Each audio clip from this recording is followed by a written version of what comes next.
Jungle. Audio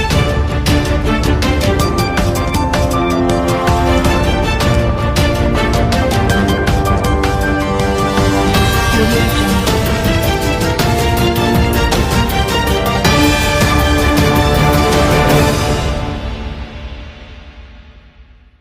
ଗାଁ ଦାଣ୍ଡରେ ବୁଲିଲା ଖଣ୍ଡା, ଯୁବକଙ୍କୁ ଗୋଡ଼ାଇ ଗୋଡ଼ାଇ ହାଣିଲେ ଦୁର୍ବୃତ୍ତ। କେନ୍ଦ୍ରାପଡ଼ା ଜିଲ୍ଲା ରାଜନଗର ଥାନା ଢୋଲମରା ଗାଁରେ ଅଭାବନୀୟ ଘଟଣା ଘଟିଛି।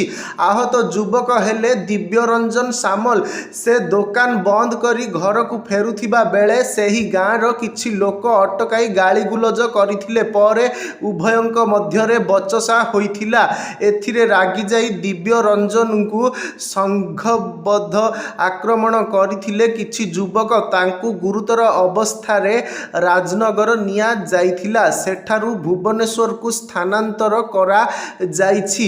ଗତ କିଛି ଦିନ ତଳେ ପୂର୍ବ ଶତ୍ରୁତାକୁ ନେଇ ରାଜଧାନୀରେ ଖଣ୍ଡା ବୁଲିଥିଲା। ରାସ୍ତାରେ ଗୋଡ଼ାଇ ଗୋଡ଼ାଇ ଯୁବକଙ୍କୁ ହାଣିଥିଲେ ଦୁର୍ବୃତ୍ତ। ଏଭଳି ଅଭାବନୀୟ ଘଟଣା ଧଉଳି ଥାନା ନୂଆଗାଁ ଅଞ୍ଚଳରେ ଘଟିଥିଲା।